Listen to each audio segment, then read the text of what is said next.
Boom, we are live, ladies and gentlemen. We have a fantastic guest for you. We have the lead developer of FLO, also known as Florin. Joey or Joseph, we're going to go with Joey today. How you feeling, Joey? Doing great. Thanks for having me. Oh, it's a pleasure. You know, I'm really excited about the project that you guys are working on. But what I'm going to do is I'm just going to play it kind of dumb. Tell us a little bit about your background, when and where FLO started as a token, and your position in the company over the last few, or not the company, but development over the last few years. Sure. So I graduated college about 7 years ago, and I was working full-time as a programmer in the financial district of Manhattan. And about 8 months into that job, I started looking at Bitcoin and I started looking at altcoins. I built some mining machines. I actually had 2 rigs that were mining solar power, creating basically Litecoin. They were GPU miners out of sunlight. So I was kind of on the Bitcoin Talk forum, thinking about ideas, learning as much as I could, going to all the meetups in New York City. This is when they were just first starting. Like some of those meetups now in New York City have around 1,000, 2,000 members. At the time, it was just like 8 guys around a table at a Starbucks, you know. But so I was absorbing all these ideas, looking at Bitcoin Talk, seeing like what people were doing with the technology. I had known about Bitcoin for years beforehand, but I had never thought about alternatives. So once I started mining and getting into Litecoin, I discovered Bitcoin Talk and I was looking through the forums and I saw the first day FLO was announced. And there was a thread and it was launched fairly, and I was only mining fair launch coins at the time. And I was like, wow, this is really cool. It has an additional data field where you can store whatever you want. It's arbitrary data. And back then, Bitcoin didn't have op return. You know, Namecoin was still doing their domain thing. They hadn't expanded into like the key value store that they are now. And I thought, you know, we could build a lot of stuff on top of this blockchain. And like immediately I started mining it. I think I was within the first 6 to 8 hours. And after I started mining and I was like, okay, this is working, I decided to look through the code and I found some small like UI bugs in the RPC client, like just in the Qt client. And I contacted the developer and I said, hey, there's some bugs and I have some concerns about scalability. And his name was Sky Angel. It's just a sort of like a pseudonym that's on Bitcoin Talk. And he invited me to fix the bugs. He invited me to the GitHub repo. And after that, I was just like totally engulfed by this thing. I was like, wow, mining this, it's doing great. People are interested in it. The thread is going like really long. And I have so many ideas for what I can do with this coin and the apps that I can build on top of it. So I actually ended up quitting my job in the financial district. And I've been doing crypto full-time since then. It's been about 7 years I've been full-time in crypto. And I've always maintained my position as a developer on the FLO team. We've actually grown. We have about, I would say, 2 or 3 full-time developers. And we have about 6 or 7 developers that work with us on the protocol and on open source code at other companies that are working with FLO. No, it's brilliant, and to know that you've been in there right from the beginning, just a few hours after they announced, and good for you to help them catch the bugs right from the get-go. So tell us a little bit about what Alexandria and OIP is, because I know that a big, like you're saying, a big part of it is the extra layer for data that is offered on top of the chain. Now, keep in mind, I'm not a tech savvy person. I only understand conceptual stuff. So, but if you can share some with how the tech works too, if you'd like. Absolutely. So when I got into FLO, about a year later, we were, building small apps on top of it. But one big one that we started looking at was called Alexandria. And the idea was, the Library of Alexandria back in the day was burnt down and all of humanity's knowledge was lost. All the cultural knowledge, everything was gone. And the solution to that in the decentralized digital world is to have a system where everything is spread out. So there's no central point of failure, right? You can't just go to Alexandria and burn down a library. Everything exists on a decentralized network. Thousands, tens of thousands of computers are hosting data and content. And we thought that FLO was a good way to do that. So we started building essentially a decentralized iTunes or YouTube or Google Cloud or whatever you want to call it, right? It was basically, you have some content on the blockchain. You have data on IPFS. And you get the system where it's sort of like a Netflix or YouTube. You can download books and movies, whatever you want, and put it on the internet using the decentralized blockchain. So that was Alexandria. That was a project we worked on for a few years until we pivoted into OIP. And OIP is essentially taking that same idea and applying it to a general concept.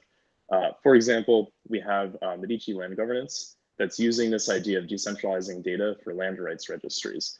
We have Caltech, who's doing it with their microscope database. They're taking microscope data and putting it out there to the world to open source it for everyone to use. Wow. So that no one owns the data and everyone's able to take a look at, they have like a $12 million microscope. And they're taking all of this data and these images and they're opening it to people worldwide. So anyone can look at it and maybe discover, this bacteria is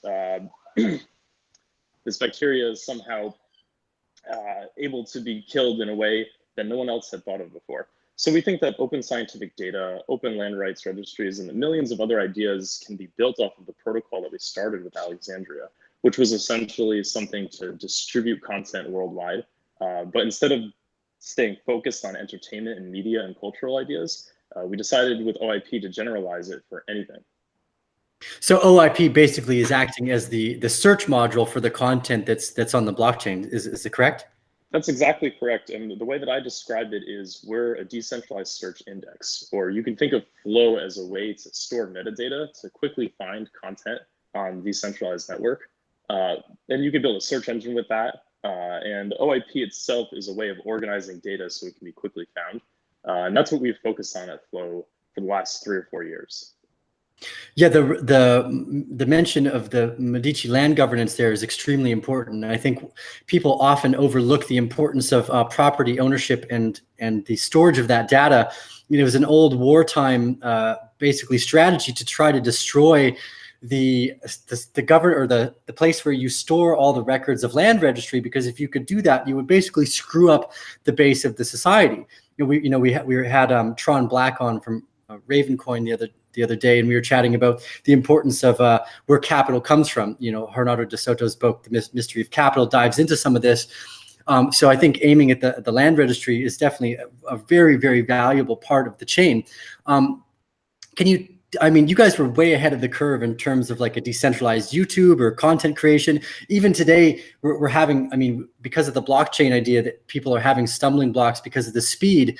Can you tell us a little bit why you decided to stick with the slower block time as in comparison with something like EOS or Ethereum, which claims to have these faster speeds? Yeah, definitely. So the reason that we've stuck with proof of work and the reason that, we're taking this approach is because theoretically we decided that, and we think, our line of thinking is that proof of work is the most secure way to run a blockchain. You have proof of stake and sort of like delegated proof of stake with EOS. And those trust models are much different from the trust model that you get with proof of work. So in proof of work, anyone with any amount of capital can contribute, no matter how small it is, and they'll get a proportional say in the security of the network. We think that's extremely important, especially because we're trying to incentivize people in developing countries. We're trying to, give everyone who owns, like, let's say, a land right or some title, which could be millions, hundreds of millions of people, some say in, the ownership of the property that they have. And they should be able to participate in the network the same as anyone else. It shouldn't just be 21 people that are selected through voting system. It should be a permissionless open system. So we've chosen that philosophy, and we've decided not to stray away from that because many of the companies and many of the people that we're working with align themselves with that philosophy. So we think that naturally we'll find players and partners that have this open concept and have these ideas about permissionless systems, and we'll just work with them because our projects are very aligned. Of course, there are some systems where it makes sense to have a delegated proof of stake thing, and people will build apps with a trust model that they think is appropriate for their business logic. But in our case, we've found that we want to build apps that are completely open source, open to the public, open for anyone to participate, and that's why we've chosen to stick with proof of work, and we've chosen to stick with that philosophy. Yeah, conceptually speaking, you know, a lot of our interest right now is in that area for this exact reason. Because I don't understand a whole lot about tech, the philosophy or the concept really jumps out and has always stood out. I mean, Bitcoin was a very noticeable at first for me because there's just such a lack of the ability to empower other individuals who aren't a part of the system. And like you pointed out, if we only have 21 different counters for that system, it doesn't offer everyone the same kind of equal opportunity potential. You know, I'm in the content creation space. You know, we do videos on YouTube. I've been particularly concerned about censorship over the next few years, especially with what we've seen with people like Julian Assange. I mean, they're kicking, like, why would you kick Alex Jones off the air? Like, that guy's was a cult hero for so long. It's such a, it was the worst thing they could do. Have you guys had any success with running models like this and distribution, and how much of the data of the content actually lies in the blockchain is in comparison with what you need just to access it? I think that's an extremely important issue right now. I mean, Steven Crowder got demonetized on YouTube. And he is like the most basic, you know, conservative podcaster. He's not like Alex Jones where he has these crazy whatever, you know. Alex Jones is an entertainer, I think, more than anything else. But Crowder is like a very, you know, he's very mild-mannered. He has very rational debates and is being censored by YouTube. So, you know, you see these things, and I think it's just a symptom of hyper-politicalization that's happening in our media right now. I don't think there's any way that YouTube is going to get away with lessening that restriction, because, you know, advertisers are always going to feel more and more pressured by their constituencies to not have you know, a political bias, and it's going to create a problem for people that are discussing these issues. And what we've done is we've created a protocol where people can upload things, content, to IPFS, BitTorrent, or even a centralized service if they wish to. And, you know, to answer your second question, what happens is in the protocol, all the metadata, so let's say, you know, Alex Jones uploads something to IPFS. Then on FLO, it will say, you know, author Alex Jones, it'll be signed by his, you know, public-private key pair, just like Bitcoin has a public-private key pair. And then he can put some tags, he can put like the date, and all that metadata will live on FLO. We have about 1 kilobyte of metadata per transaction. And that'll be used to search and find the content. And he'll also post the IPFS identifier. So like the link to his content, let's say it's a video and it's like 100 gigabytes or whatever, it's a movie, you know, that'll be an IPFS. It might be in BitTorrent. It could be somewhere hosted on his server or whatever decentralized or centralized network he wants. And the content lives elsewhere. So you can think of FLO as a decentralized blockchain to find content, to be able to sort and organize it, and to search through it. And then we can use other networks to store the payload data, which is basically like gigabytes and gigabytes of information. That's not going to live on our blockchain. So FLO, you can think of as like a decentralized torrent tracker or like a decentralized Google index or search index to find what you're looking for. So what, I mean, this is a fascinating subject unto itself. I mean, we could deviate a little bit away from FLO, and I don't really want to. I want to stay current. So maybe let's take a little bit of a look at some of the other. You've got competitions with. I mean, excuse me here, not competition, but there are other companies in this niche like Storage and Factom, etc. How do you feel, you guys? What type of advantages does the proof of work system again offer over top of the alternatives that are out there? Sure, I'd love to go through them. So I think with Factom, first of all, Factom, I believe, was an ICO or some sort of airdrop thing. So off the bat, it wasn't a fair start. They're also focusing on this like duality. They have like entry credits and they have the factoids. So there's a confusing system of two different tokens, whereas with FLO, it's just like gas. You know, it's like you pay FLO and you get to put stuff on the chain. It's very simple. Actually, it's almost exactly like Bitcoin, where you pay a certain fee per kilobyte of information that you put into the blockchain. Because we're a Bitcoin fork, we're about 99% the same as Bitcoin. To compare us to other projects that I think are similar, you have Bitcoin Cash, who's, you know, they have a lot of libraries where they're putting a lot of stuff in the blockchain. And I think that FLO's advantage there, and we've actually seen this from some people that come into our channel and talk about what they're doing with FLO.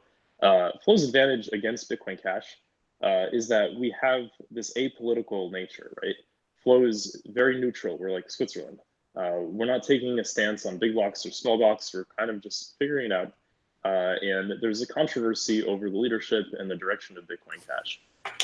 And although you could use Bitcoin Cash and Bitcoin SV or whatever for a similar purpose that you would for FLO, FLO's entire purpose is that metadata field. We're not focusing on anything else. So, to sum it all up, we're a fair launch, which is different than some of the ICO projects. And to compare us to some of the more direct competitors like Bitcoin Cash, we're apolitical, we're neutral, and we have a direct laser focus on metadata and providing libraries for that. In fact, the OIP library is on Node.js. It's like the fully functional library with documentation and web developer and support that you won't find on Bitcoin Cash or any other system. Oh, nice, brilliant. Anyone that can beat out Bitcoin Cash, I'm definitely going to start voting for them over top. Right. So one of the other things I wanted to lead in here, because myself and a few of the other Bear family we're trying to like put the invisible pieces of the threads that we see being laid down by companies like Medici who've started to obviously show interest in you guys due to the land governance issues. What can you share with us about the relationship with T0 and the Ravencoin asset? Sure. Oh, that's great. Actually, I hadn't even thought about talking about that. So what we're doing with Medici is we're putting land rights registries on the blockchain, but what we're doing with T0 is completely different. And T0 has a product called DLR. It stands for Digital Locate Receipt. And long story short, Patrick Byrne, the CEO of Overstock, T0, and Medici, he is taking a stance against short selling, which is when basically you're betting on a stock going down. And there's something called naked short selling, which is when you do a short sell of a stock where you don't actually own that stock. So you can short sell it more than you're supposed to. And this takes advantage of like the T+3 settlement time in the traditional banking system. That's actually why T0 is named T0, because with the blockchain, you get this, maybe it's not instantaneous settlement, but at least it's happening, that day. And also, it's open 24/7. So there's no potential for abuse with that timing. And the way that FLO is used in T0's DLR system is everyone who owns shares on the T0 system, those records are being stored in the FLO blockchain, and you can actually see it. I built an explorer for you to see all of the T0 transactions and data that's stored in the FLO blockchain. So that's one of the things that you can do with FLO in a metadata system, is to store things like who owns what data, pointers to data, and then build another system on top of it where it's like, well, you don't own that stock. We check the blockchain. You can't short sell. So it cuts out short selling, naked short selling, and abuses that are kind of like Wall Street tricks that happen a lot.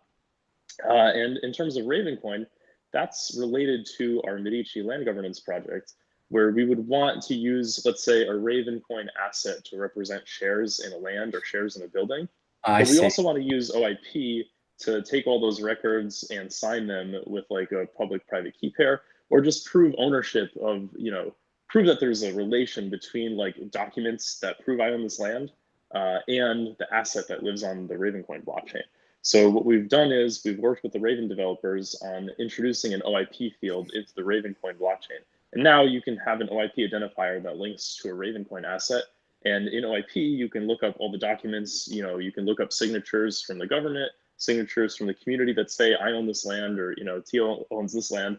And then that's stored in a system on OIP, but the assets live in the Ravencoin blockchain, because that's what their whole purpose is, right? To digitize assets that are in the real world, or stocks, or whatever it might be. FLO's only taking the approach of metadata. At one point, we thought about doing digitized assets, but we wanted to keep it really focused. And I think Ravencoin's kind of taking a similar approach where they're focused on that asset layer, right? So it seemed like a good opportunity for us to work together, and we decided to link up the OIP project with Ravencoin for that reason. Yeah, it's a beautiful little love triangle. And when the last little bit of what you had mentioned there about having the assets. So for instance, for those of you that don't know, I personally own my property here in Costa Rica. You can find it on an open registry to some degree by going in and typing in the Sociedad Anonymous, which basically means anonymous society and a bunch of numbers. But anyways, the point of this is, when I own this land, I own it as a corporation. So I own this land as different shares. So you can technically sell the property here in Costa Rica by selling aspects of the shares related to that land right. So you basically, if I'm trying to understand what you're saying, is that Raven is going to act as the shareholders space, and then FLO acts as the ability to sign and store that data so that you can basically find your way around, which would be more of the kind of the front end search and find button. Is that correct? That's absolutely correct. And our main philosophy there is that the more people that use OIP to prove documentation and to show that they own that land, and to also have some additional features of document storage and whatever they might need, photos of the land, architectural blueprints, anything, any content that's related to that land that proves that they own it, that can be stored on OIP. And the more people that use this network to store that data, the more powerful it is. I mean, if it becomes something, we're starting with Wyoming, right? And Zambia and some countries around the world. We have actually a deal with a county in Mexico as well. We're starting with some small areas around the world. But if it grows into a bigger system and everyone starts using this protocol and everyone starts using this software to prove the ownership and to store those land rights, then it's going to become a standard for searching for who owns what land and finding that out and proving it digitally with cryptography. And once it becomes a standard, then we'll have a truly open and decentralized system for people to prove property rights. And that's what I think is like the super, super important thing with OIP there is, you can build this network effect that if it grows large enough, it becomes the new reality. Yeah, I think you guys are doing a very smart thing by focusing in Africa. From every vision that I get, Africa is the long-term play because they lack the infrastructure that gets in the way from developing quickly. Whereas to go into a place that already has existing infrastructure, for instance, to try to replace a septic tank is just such a big pain in the ass. You might as well go somewhere new and start all over again. And Africa is basically I think is going to end up being the testing ground for a lot of this new technology because there's very little in terms of resistance or friction to stop you from going in and saying, well, here we're going to use this for the entirety of Zambia, and you may not even need a global uptake. You might just need a few areas. So because, for instance, in Costa Rica, our land registry here is only for Costa Rica, and that's a large enough value and asset class that you don't necessarily need full-scale adoption. You just need adoption in a few places to show the value, and others might pick it up very, very quickly. It's a brilliant stuff. I'm really excited. I think a lot of people overlook how much economic energy is hidden in real estate and property, and more importantly, how much is lost in capital because we don't have something that's stable and basically functioning for the people that live in certain parts of the world. And I think Africa is a great example to make of that area because they lack that infrastructure. Now, there's one or two other things I wanted to go over here. If you just give me a second. I guess basically just maybe give us a rundown of the roadmap of where you guys hope to be in the next 6 months and then to the year. Because I mean, if we can think farther, I don't think we can think much farther than a year out in the blockchain space. Yeah, it's crazy. Yeah, so what we want to do in the next 6 months to a year is get our OIP 1.0 launched. We're already building software with some companies, like I mentioned earlier, but we want to really open this up for everyone to hack away with it and build whatever they want. Personally, I want to build like a decentralized forum and a decentralized search for everything. And that might be what Alexandria turns out to be in the end. We've pivoted that project so many times. But we're also looking at other things that we can do in terms of getting FLO more used as a cryptocurrency. So we have an OIP wallet where you can integrate some of the OIP features with sending FLO and actually sending Bitcoin. Technically, it's BIP44, which lets you make a wallet based on many different cryptocurrencies. So we have this like multi-currency wallet that we're trying to build apps on top of. And also we want to just get more and more OIP partners and people working with us on that protocol. We have publishing companies, news companies, people that are creating content and want it to be searchable on the decentralized web, want it to be provable that they made something, and want it to just be open for everyone. So those are the three things that we're really working on, basically. We're trying to get more OIP partners. We're trying to release 1.0 for anyone to hack away at. And we're trying to release a wallet so that people can use FLO to power these ideas. Yeah, you mentioned the brilliance of scientific data, incorruptible scientific data. Yes. You know, the patent office falls into that realm quite easily too, because this is a very expensive and arduous process to try to prove ownership of any ideas. I think you guys have. First off, I think FLO is a highly undervalued token. You know, someone just made a comment about focusing only on the top 20. But for me, my main and core interest in any of my investment thesis is find something that is massively undervalued. And there's an old saying, basically, if you go to the bookie and bet on who you think is going to win in the top 20, the bookie always wins. That's the whole point of the bookie being there. The top 20 are not always the best guess. And I really think you guys have a lot of room for growth, and this type of idea is totally overlooked in this space, almost in general. So I'm really grateful for all the hard work you guys have done. I really look forward to the future of what you guys managed to pull off too, because it's again, the core philosophy for me, why I was interested in the crypto space was life isn't good for me if it's not good for other people. And this is these feel like the ways to empower closer to everyone as possible. So I really appreciate that, your guys' choice for the depth of philosophy and things like Alexandria. You're right. There seems to be no limit to how far you could go, because you know, incorruptible data unto itself is such a valuable thing.